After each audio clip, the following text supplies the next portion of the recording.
साईं ही जम्मू कश्मीर में मौजूद आहियूं ऐं ही कुछ वादियूं कुछ वैलीज़ ऐं संगत हिते बीठी आहे। तमामु प्यारा ऐं ख़ूबसूरत मंज़र आहिनि। ही पंहिंजूं गाॾियूं, ही आहे सुकून घर रेस्टोरेंट एंड कैफ़े। ॾाढो बहितरीनु मंज़र आहे, ॾाढो बहितरीनु लुक आहे। माशाल्लाह माशाल्लाह, कुदरत जा नज़ारा तमामु ख़ूबसूरत आहे। हिते तक़रीबन गाॾियूं सभु अहिड़ियूं आहिनि, पुराणी जीपूं, बहितरीनु लैंड क्रूज़र पुराणे दौर जूं।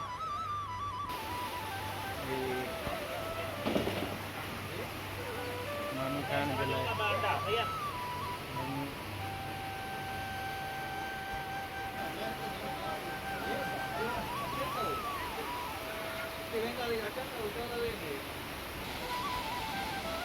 पानी भी तमामु ख़ूबसूरत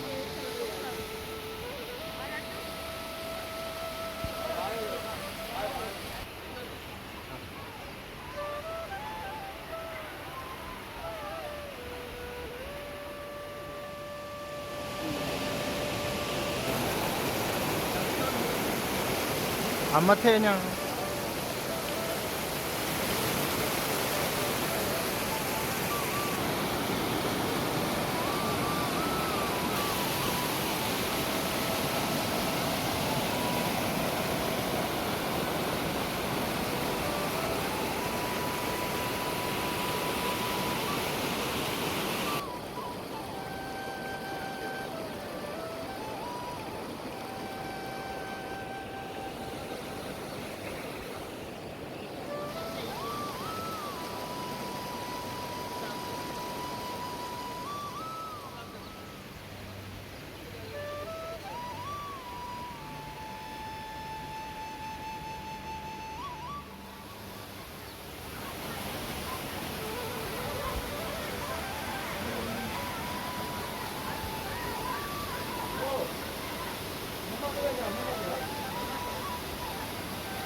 जम्मू कश्मीर जो सफ़र, हुन जो टूर, हुन जो विज़िट ॾाढी वणी।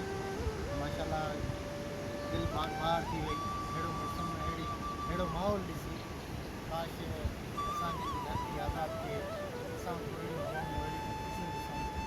हाणे ॾिसो ही जबल हिन खे असां वटि बि आहिनि, पर असां वटि निज़ाम न आहे, उन्हनि जी मालिकी न आहे, त पाणी जी क़िल्लत आहे, काफ़ी मसइला आहिनि। तंहिंजे करे हुते रिज़ोर्ट न आहिनि अहिड़ा जिन खे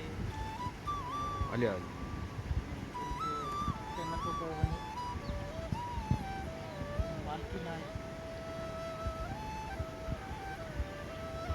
कॾहिं नेट मसइला थींदी पतो हूंदी हिते थोरो ॻाल्हायो। सफ़र में असांजा जेके बि साथी आहिनि, तमामु बहितरीनु सफ़र गुज़रियो आहे। उन साथियुनि में साईं अली रज़ा, नूर मोहम्मद, साईं जानी, अमजद, राशिद फंगी, सागर बिलावल, असद भुट्टो, उमाद भाई, जेको बि सफ़र जा साथी आहिनि उन्हनि तमामु निभायो आहे ऐं ॾाढो सुकून सां घुमिया आहियूं, ॾाढो बहितरीनु नमूने सां घुमिया आहियूं। तमामु बहितरीनु मज़ो आयो आहे। हिन असां मौजूदु आहियूं नीलम नदी मेन गली कश्मीर, आज़ाद कश्मीर में। तमामु प्यारनि सुठनि दोस्तनि सां ॾाढो बहितरीनु इंजॉय थियो आहे। ऐं असांजे फोटो सेशन में अर्शद भाई असांजो वॾो साथ ॾिनो आहे, महिरबानी हुनजी। मौसम बि मज़ो बि ॾाढो आहे। पर हिननि बहारनि खे ॾिसी ऐं असांखे पंहिंजी धरतीअ खे ॾिसी अफ़सोस दुख थिए थो। हिन जबलनि जी चोटीअ ते बि लाइट आहे, हर हिकु सहूलियत मौजूदु आहे, पाणी बेइंतहा पाणी आहे। ऐं असां वटि धरतीअ ते बि पाणी कुदरती शयूं आहिनि, गैस, कोयलो, तेल, फोन, हर हिकु शइ कुदरत जे तरफ़ां मौजूदु आहे। पर नाअहली हुकुमराननि जे करे असांजी सिंध बंजर थी वई आहे। कराची खां अलावा घर जा इलाइक़ा, कारूंजर, ख़ूबसूरत जी खोड़ जॻहियूं आहिनि। अहिड़ी जॻह असांजे दादूअ शहर खां कुझु अॻिते गोरख में ख़ूबसूरत नज़ारो आहे, जेको मां सम्झां थो त हिन खां घटि न आहे। नाअहली हुकुमराननि जे करे उते सहूलियत मौजूदु न हुजण जे करे माण्हू हेतिरा परे ख़र्चु करे अची जेको आहे हिते फेरो सफ़र कनि था। पर जे अगरि इहे ई शयूं असांजे गोरख में मौजूदु हुजनि, हक़ीक़त ॼाणो सिंध जा माण्हू, कराची जा माण्हू हेॾे अचण जी हुननि खे ज़रूरत ई न हुजे। उते उहे शयूं, उहा थधि, उहा मौसम, उहो पाणी, हर हिकु शइ मौजूदु आहे। पर सिर्फ़ु अफ़सोस आहे जो नाअहली आहे, त हुकुमराननि जी नाअहली आहे। इन शइ जो वॾो ॾुखु आहे असांखे। महिरबानी।